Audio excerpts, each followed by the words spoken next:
Hey Rangers, today we're going to be talking about Dragon Ball Z, the movie collection 3, which is Cooler's Revenge and the Return of Cooler. Now, this is all on Blu-ray, and I've got to admit, my favourite one is Return of Cooler, just because the story was quite interesting to me, as well as I watched it both in English and Japanese, because I actually generally liked it. I never really did back in the day, but it was really nice to kind of re-watch this and kind of love it. So, let's talk about them. So first of all, Cooler's Revenge is 47 minutes, where the Return of Cooler is 46 minutes. So the basic information with Cooler's Revenge, this is all about how Frieza destroys planet Vegeta, and Cooler is watching and he's just wondering, oh, you know, my brother's doing this, he's a fool, he's gonna get into trouble. And then obviously they see the Saiyan space pod going to Earth, which is Goku in the pod, and they don't do anything. We kind of switch to like a little bit in the future. It's been after Frieza has been defeated by Goku, and as therefore everyone's on a camping trip.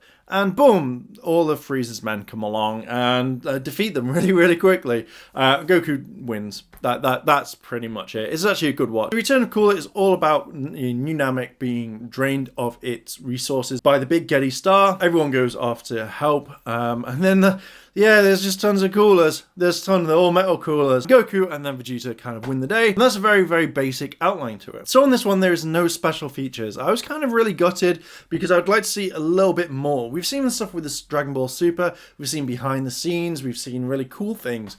But when it comes to these ones, there's nothing. There's just trailers. And some of the trailers are really cool because they just remind me of like the very old stuff that you'd see on the DVDs, as well as on like the websites like Fun Animation proudly presents.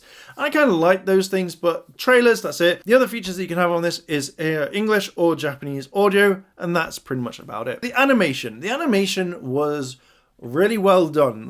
When you're looking at the quality of the animation in this one, there are still quite a little bit black dots popping about. Some of it in Cooler's Revenge was that you saw a lot of grain that they've tried to kind of like really kind of go over, but because it looks like it's been like animated on film, for it to be digitally remastered, it's something slightly different. As I've mentioned previously at the very beginning of this video, Cooler's Revenge was all about how Cooler wants revenge on Goku because he killed Frieza in one go, and he's heard of the legendary Super Saiyan. It all starts off with planet Vegeta being destroyed, and then obviously they see Goku but decide not to do anything about it. Then they get wind of all what's happened with Frieza, and then they go to Earth. Goku wants to go camping with everybody, and he's like, hey, Chi-Chi, you know, Gohan's got to finish his studies because, you know, he's got to finish his studies. And Chi-Chi's like, what? Yeah, and then all of a sudden, boom, like it's all meant to be about camping. They go camping, they get attacked by Cooler's men, and then obviously that's when Goku goes against Cooler at the very end. After he's recovered from his hit, that Cooler just shot him in the back and really hurt him. This is when he then goes Super Saiyan. And then that's when Cooler does like a death ball, and that's when Goku pushes it back and knocks him into the sun. It's very kind of short for 47 minutes, but the action that's in there, it doesn't kind of let you down. With the Return of Cooler, I found the animation to be a lot cleaner. Previously when we've seen black dots or white dots or it being grainy, for the Return of Cooler, it felt like it had been completely smoothed over. Everything like that had been taken away, or maybe the animation at the time was a lot better, that they could easily just kind of clean it all up. There's so much to it. I really enjoyed this story because it wasn't just a, hey, I'm going to defeat you, I've defeated you really easily. It was very like, oh my god, there's more people coming up. And I keep thinking about the Team 4-star stuff. I just generally kept thinking about that all the way through. I like the storyline of how new I want to keep saying new Namek, but when we've got new Namek and it's being drained of its resources, and this is when Goku and Vegeta and everyone has to go off to the planet to actually kind of help out. I really kind of like this, and there was some humor. So when like Roshi or Oolong, Piccolo as well as Gohan, when they were going against the giant big robots, when they got captured and their heads were going to be taken off and they were going to be upgraded. Also Yajirobe was there. You don't really see him much at all.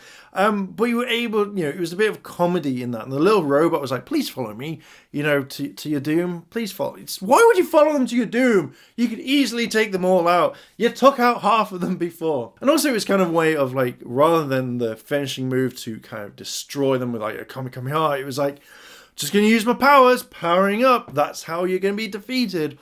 So this story was generally kind of interesting to me, and I really liked the animation for it. The writing and characters, It felt like with the films, it's always straight to the point because they're very short.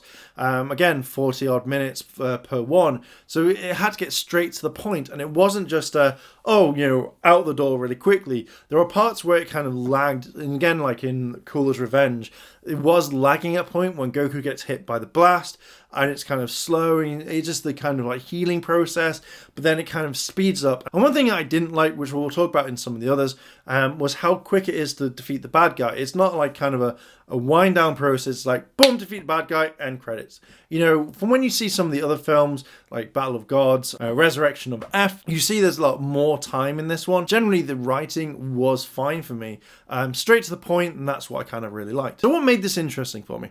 I kind of really liked the way that most of it had been cleaned up, from it not having too much like dots or graininess, and especially within the Return of Cooler, that one kind of felt like they'd taken more time to clean up than previously with Cooler's Revenge or anything like that. In the Return of Cooler, it just felt like they took more time. The storyline to me was a lot more interesting, and it was one of those things of where Goku and Vegeta could go up against everyone, but, you know, they could get beaten very similar just to everyone else, and it wasn't an instant win. It wasn't like a punch through the stomach or a spirit bomb or Kamehameha into the sun. It was boom, everything was just to it. And I really like the way that they had to use their power to kind of power up and stuff like that. And I just generally enjoyed that film more than Cooler's Revenge. So my final thoughts on this is, if you're going to get it, then get it. I would generally recommend this one to anyone, mainly just for the Return of Cooler.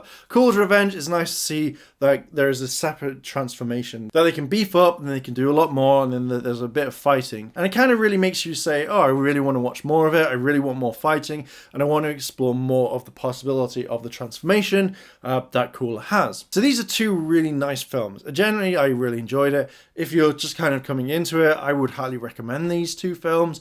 You won't be disappointed, and the quality, even though there was some grain, some black spots, and some white marks, perfect. I think this, the cleanup was absolutely fine, and also the sound was very like subtle and soft, when it wasn't kind of rugged or kind of out of tone, and I just generally liked it. So there we go, Rangers. What do you think about Cooler's Revenge as well as the Return of Cooler?